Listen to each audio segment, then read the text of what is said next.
Assalamualaikum warahmatullahi wabarakatuh.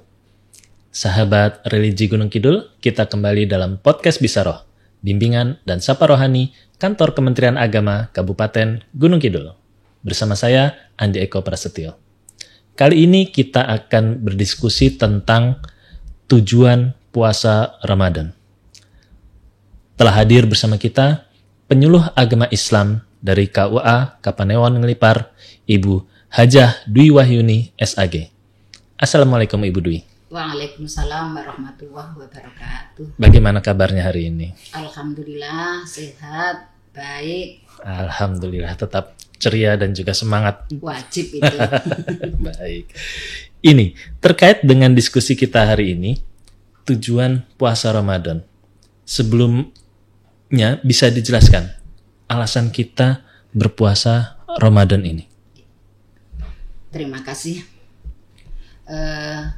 Kalau kita berbicara tentang tujuan dan mengapa kita harus berpuasa, maka kita harus merujuk dari Quran surat Al-Baqarah ayat 183 yang sudah sangat terkenal.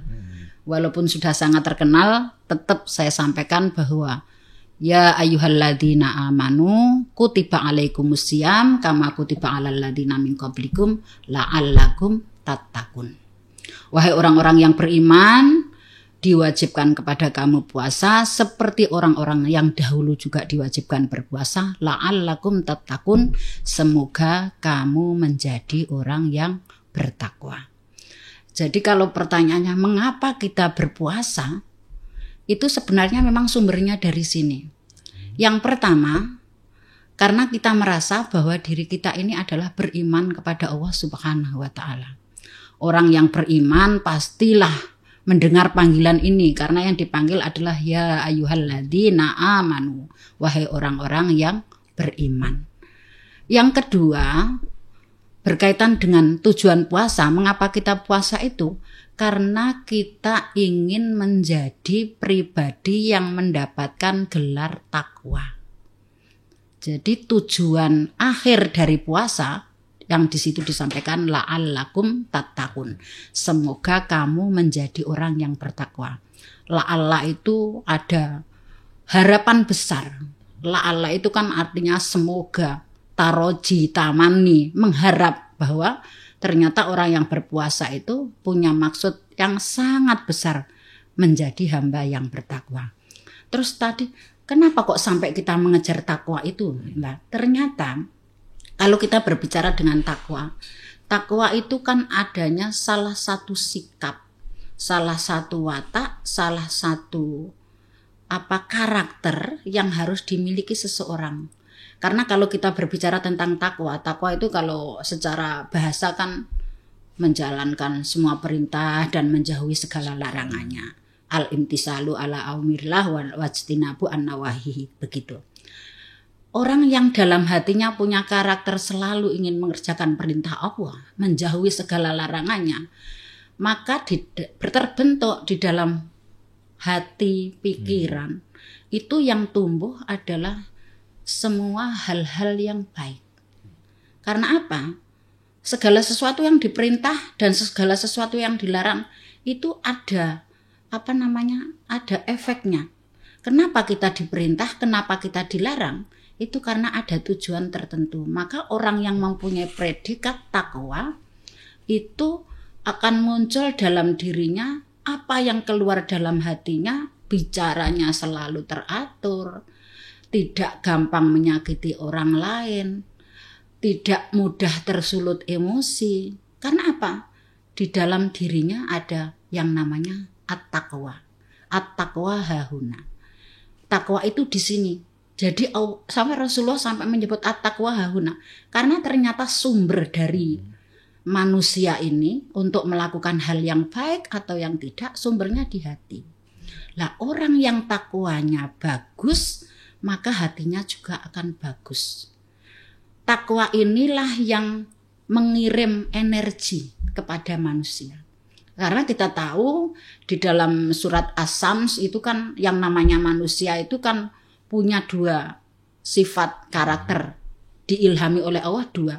yaitu fa'alhamaha fujuraha wa taqwaha, bahwa Allah telah mengilhamkan satu sifat kefasikan dan satu sifat ketakwaan.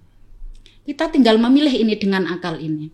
Apakah kita ingin menjadi pribadi yang baik atau tidak? Karena kita sudah tahu informasi ini bahwa Allah sudah memberikan kita kefasikan dan ketakwaan. Dan itu kita diberi akal untuk memilih apa ini memang landasannya ada, dilarang oleh agama atau tidak. Itu kan sumbernya nanti dari takwa. Maka lanjutan ayat As-Samsun itu tadi kan mengatakan qad aflaha man zakkaha. Sungguh berbahagialah orang yang bisa mensucikan jiwanya itu dengan ketakwaan. Wa qad khaba man dassaha. Dan sangat rugilah orang yang mengotori jiwanya dengan hal-hal negatif. Maka itu pentingnya kita mempunyai sifat takwa kepada Allah Subhanahu wa ta'ala. Nah, berkaitan dengan ketakwaan ini memang harus kita tanamkan di bulan Ramadan. Di bulan Ramadan. Seperti kita tahu, puasa itu kan sebenarnya dari kata asyam. Asyam itu kan artinya menahan. Asyam anil muftirat, menahan sesuatu dari hal-hal yang membatalkan, termasuk makan minum yang di bulan lain diperbolehkan.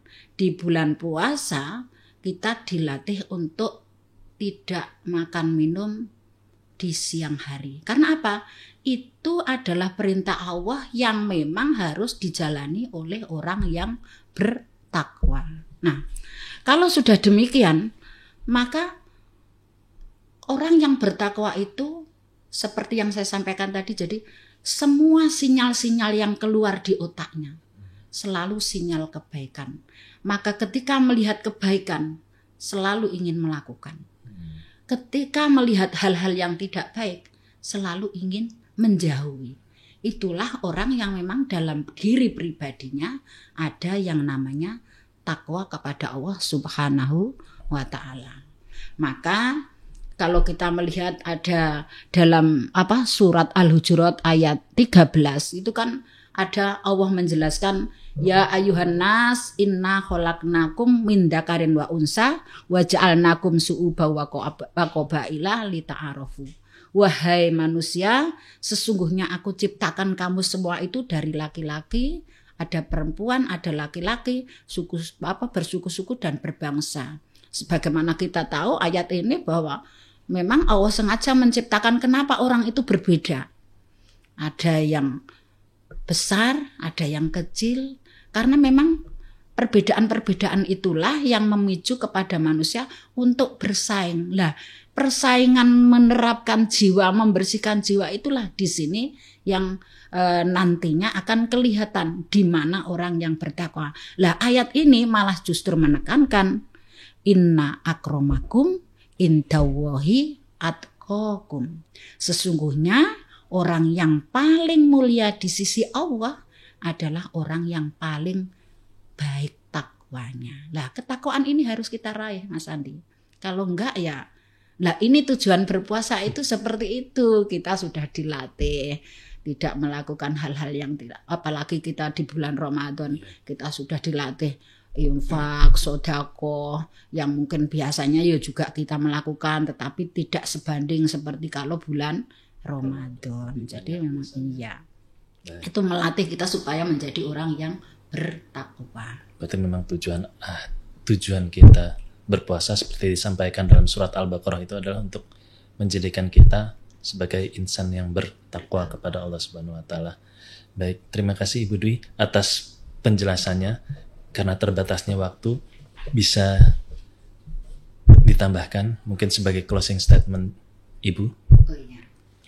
Dari uraian yang saya sampaikan ini kita bisa menyimpulkan bahwa tujuan dari berpuasa pertama adalah membentuk karakter ketakwaan personal diri. Jadi supaya orang itu takwa secara personal dulu. Yang kedua adalah membentuk karakter ketakwaan sosial. Jadi hablum minallah wa hablum minannas. Dan yang terpenting bahwa tujuan dari berpuasa itu adalah melatih kepada kita, selain dua tadi, melatih kita menjadi hamba Allah yang pandai bersyukur. Bersyukur dengan karunia ini, bersyukur dengan segala yang sudah diberikan, bersyukur dengan segala yang ada ini dengan menjalankan ibadah puasa Ramadan. Mungkin ibadah-ibadah yang lain dan yang hari penting itu adalah termasuk ibadah puasa Ramadan. Baik. Terima kasih atas penjelasannya Ibu Dwi.